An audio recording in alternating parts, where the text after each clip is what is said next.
Hello, bonjour à tout le monde, bienvenue dans votre émission Entre nous, décryptage.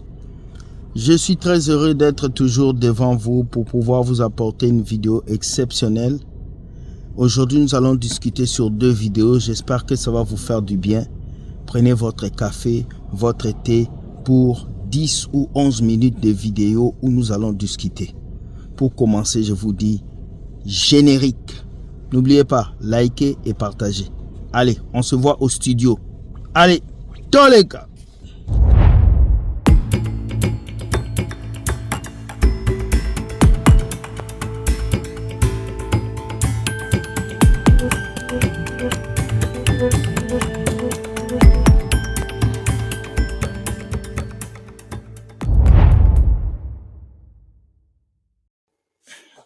Hello mesdames et messieurs, bienvenue dans votre émission Entre nous.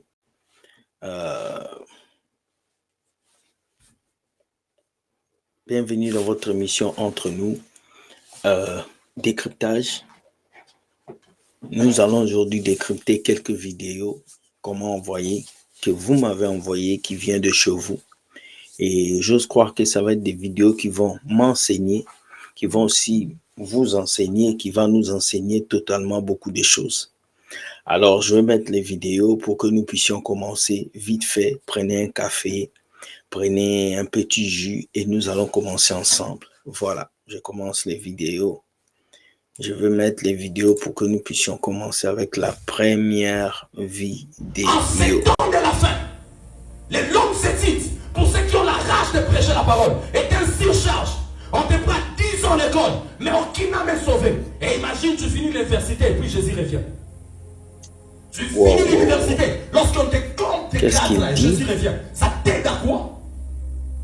Il faut qu'il y ait des enfants qui vont dire, papa, non, je ne suis pas. En ces Si je comprends bien, ce prophète vient dire aux gens qu'en ces temps de la fin, les longues études sont une perte de temps.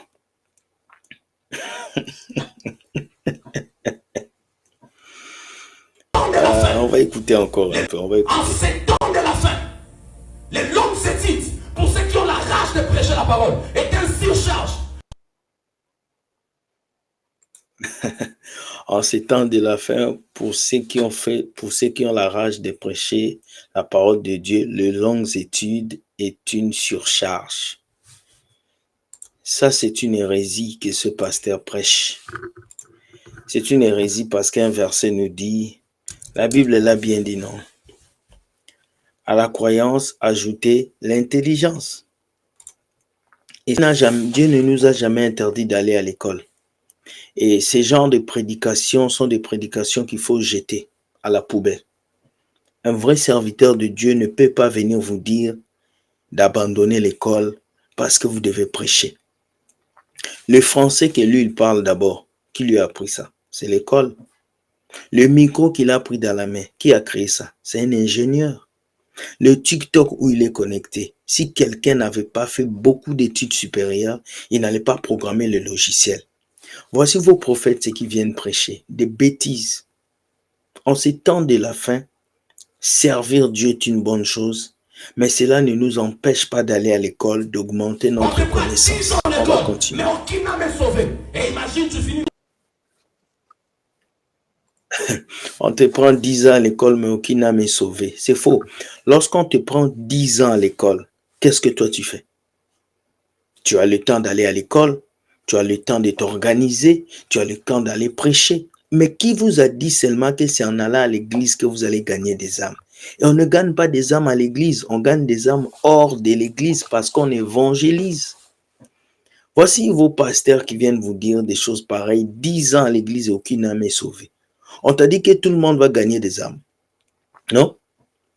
Il y a des gens qui ne pourront pas gagner des âmes. Il y a des gens qui ne vont jamais prêcher la parole de Dieu parce qu'ils n'aiment pas ça, ils ne veulent pas. Vous comprenez? Il faut le comprendre. Jésus est venu sur la terre, il est parti. Il y avait des païens qui sont restés. Nous, on va partir et les païens resteront aussi. Donc, tu ne peux pas empêcher quelqu'un d'aller à l'école parce qu'il doit gagner des âmes. Non. Laisse les gens la liberté de faire leur choix. Toi, prêche-les l'évangile. L'université et puis Jésus revient. C'est triste de voir ça. Tu finis l'université. Lorsqu'on te compte tes grades là, et Jésus revient. Ça t'aide à quoi? Mais tu finis l'université, Jésus revient, ça t'aide à quoi? Mais ça t'aide à avoir un diplôme. Mais il faut savoir faire la différence entre la mission que Dieu nous donne et la vie que nous devons mener. Est-ce que ces prophètes-là réfléchissent? Cette prédication est hors contexte biblique. Tu ne peux pas nous parler de tu finis les études, Jésus revient. Parce que quelqu'un qui étudie, qui va à l'école, il a la conscience que Jésus va revenir. C'est vraiment triste de ce que j'entends ici. Non, je ne suivrai pas cette voie. Je suis un prédicateur.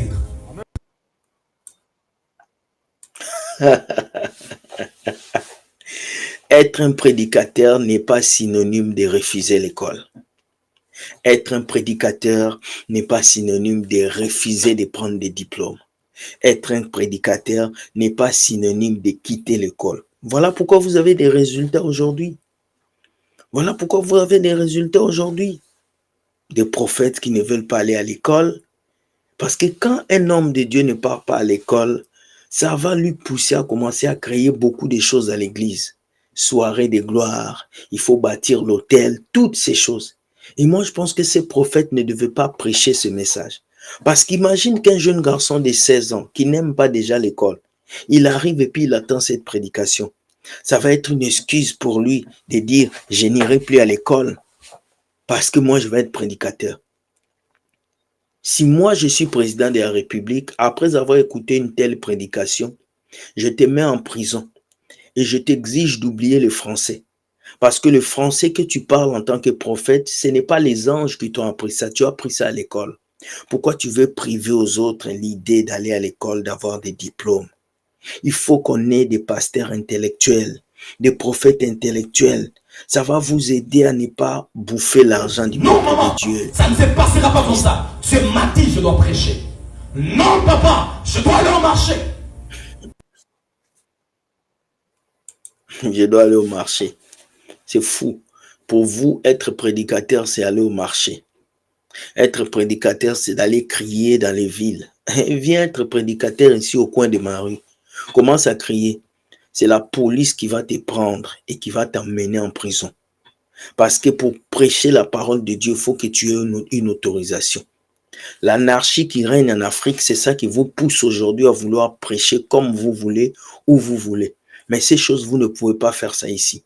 Je suis désolé, mais cette prédication ne tient pas la route. C'est triste. Je suis venu mettre l'épée. Écoute, et s'il refuse, prends tes bagages, sors de chez vous. Donc ce prophète te pousse même à quitter la maison de tes parents parce qu'ils t'ont dit d'aller à l'école. Mais c'est fou. Donc moi, je vais quitter la maison de mes parents parce qu'ils m'ont dit d'aller à l'école. Regardez comment on crée des bandits. Regardez comment on crée des irresponsables dans vos églises. Regardez comment on crée des voleurs.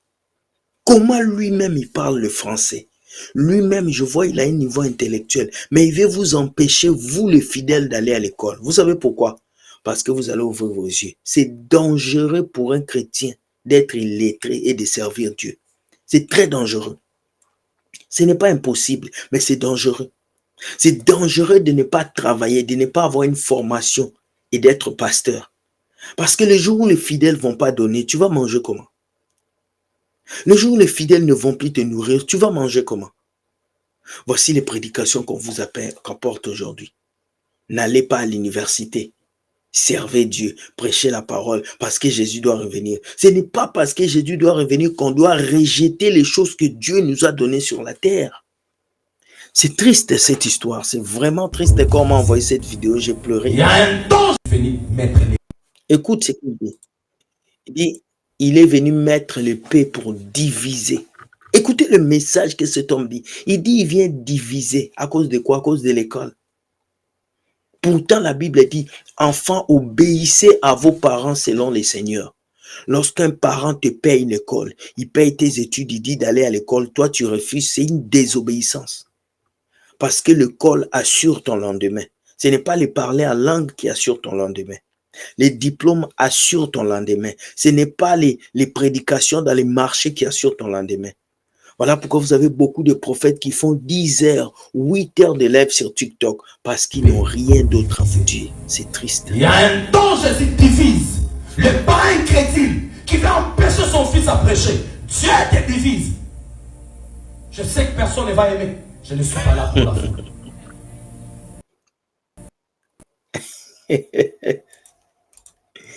C'est triste, ces genres de prédication. C'est vraiment triste de voir là où nous sommes rendus. Nous sommes rendus à un point où tout le monde peut venir prêcher. Oui, c'est un prophète à sa manière. Moi, je ne le considère pas comme prophète. Moi, je le considère comme un diviseur, comme un bandit. Parce qu'un vrai prophète ne viendra pas dire aux enfants de Dieu ce genre de choses. Pour moi, il faut qu'on puisse avoir du respect les uns envers les autres et permettre aux autres de pouvoir servir Dieu avec beaucoup d'efficacité. Et servir Dieu avec beaucoup d'efficacité n'est pas synonyme de ce que je vois. C'est triste, mais ce n'est pas bon. Ce n'est pas une bonne chose. Vraiment, si cet homme m'écoute là où il est, j'aimerais lui dire, il a tapé à côté. Ça, c'est pas une prédication à donner aux enfants de Dieu. Je suis désolé, mais c'est pas une prédication. Il y a beaucoup de prédications que tu peux faire. Tu peux prêcher sur Dieu, tu peux prêcher sur beaucoup de choses. Mais venir prêcher ce genre de message au peuple de Dieu, cela prouve une certaine immaturité extraordinaire. Voilà pourquoi dans les décisions des nations, il n'y a pas de chrétiens. Aujourd'hui, les députés peuvent s'élever, voter une loi, et vous n'êtes pas là. Ils peuvent s'élever, voter telle loi, vous n'êtes pas là. Parce que vos pasteurs vous empêchent de vous former, parce que vos pasteurs vous empêchent d'aller à l'école, parce que vos pasteurs vous empêchent de pouvoir augmenter votre connaissance. La Bible dit qu'il faut ajouter la connaissance. Mais ces pasteurs vous disent... On sait que tu es appelé au ministère, mais tu abandonnes les études. Pourquoi? Ce n'est pas parce que Dieu t'appelle au ministère que tu dois arrêter les études. Si Dieu étudie, monte des affaires, ait tes diplômes, fait du commerce, fait du business, c'est là où vous allez vous rendre compte que la plupart des personnes qui vous arnaquent sur les réseaux sociaux, les serviteurs de Dieu, qui, parce qu'ils ont laissé les études, ils n'ont rien d'autre que le ministère, passent par des stratégies où ils veulent se nourrir des dîmes, des offrandes, escroquent les gens sur les réseaux parce qu'il doit payer son loyer, parce qu'il doit remplir son frigo. Miséricorde. Frère, Dieu ne t'a pas appelé à plein temps. Ça veut dire que tu as le temps pour le ministère, tu as le temps pour faire autre chose. Écoutez, il y a une différence entre le travail et le boulot. Le boulot, c'est ce qui est attrait à tes diplômes. Tu as embauché quelque part parce que voilà, tu as postulé autre. Mais le travail, mon frère, le travail, Adam n'est pas de diplôme, il travaillait. Le travail, c'est par rapport à tes compétences. Qu'est-ce que tu sais faire de tes mains? Qu'est-ce que tu peux développer? Qu'est-ce qui peut sortir de toi? Est-ce que tu es capable d'être un producteur de richesse? Qu'est-ce qu'il y a à l'intérieur de toi? Qu'est-ce que tu sais faire de tes mains? C'est ça le travail. On attend souvent le boulot être dans des bureaux. Non. Qu'est-ce que tu sais faire? Serviteur de Dieu. Soyez autonome. Ne dépendez pas des dîmes et des offrandes. Si Dieu t'a appelé à plein temps, laisse Dieu qui t'a appelé prendre soin de toi. Mais si Dieu ne t'a pas appelé à plein temps, travaille. Va loin dans tes études. Va loin dans tes études. Monte un business, mais crée quelque chose. Si tes parents te disent d'aller à l'école et de ne pas prêcher, il faut quitter tes parents. Mais c'est fou. C'est fou ce que j'entends. C'est fou ce que moi j'entends. Et nous sommes dans cette génération où les faux prophètes se multiplient pour venir vous dire des choses pareilles. Les amis, moi je suis choqué. Je suis choqué du message de ce monsieur. On va écouter le message en entier et je vais conclure cette vidéo. Et je vais vous laisser commenter. Les longues études, pour ceux qui ont la rage de prêcher la parole, est un surcharge. On te prend 10 ans à l'école, mais aucun n'a même sauvé. Et imagine, tu finis l'université et puis Jésus revient. Tu finis l'université. Lorsqu'on te compte tes grades là, et je suis revient, ça t'aide à quoi? Il faut qu'il y ait des enfants qui vont dire papa, Oh, non, Jésus. je ne suivrai pas cette voie. Je suis un prédicateur. Oh Jésus. Non maman, ça ne se passera pas comme ça. Oh, Jésus. C'est mardi, je dois prêcher. Non papa, je dois aller au Seigneur, marché. aide-nous. Et s'il refuse, prends tes bagages, sors chez vous. Je suis venu mettre l'épée pour diviser. Il y a un temps, je dis divise. C'est triste. Mais pas un chrétien qui va empêcher son fils à prêcher. Dieu te divise. Je sais que personne ne va aimer. Je ne suis pas là pour la foule.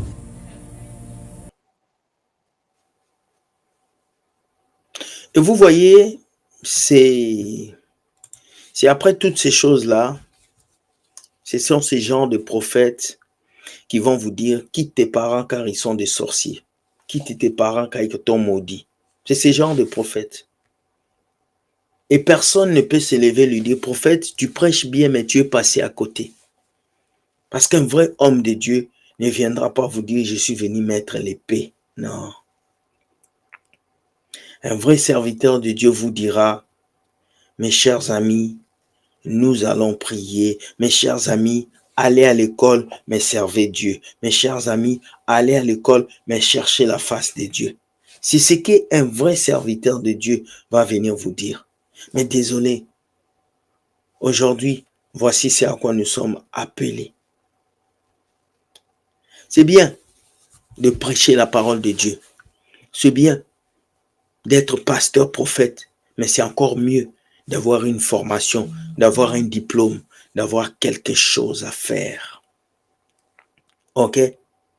Les amis, voici, c'est ici que je finis. Si ça arrive qu'on puisse commencer à vous exiger de ne pas aller à l'école parce que c'est une surcharge, moi je me pose la question et je commence à me poser la question, à me dire, les amis, c'est dur. Voilà pourquoi dans les assemblées nationales, il n'y a pas de chrétiens.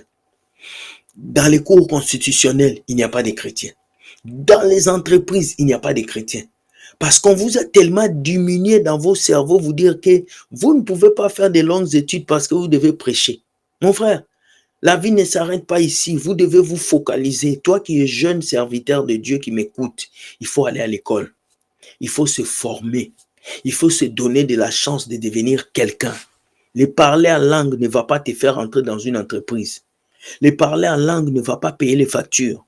Le parler en langue ne va pas épouser la fille que tu veux. C'est le diplôme qui va t'ouvrir les portes de l'entreprise. En allant travailler, tu vas gagner l'argent à laquelle tu vas investir dans ton ministère. Ne laissez pas ces genres de prophètes vous prêcher ces bêtises. Je vous dis, Dieu gagne toujours. Dis-moi ce que tu penses de cette vidéo et je vais commenter. Mais ceux qui ne sont pas d'accord, c'est votre problème parce que moi, un pasteur illettré ne peut pas m'enseigner.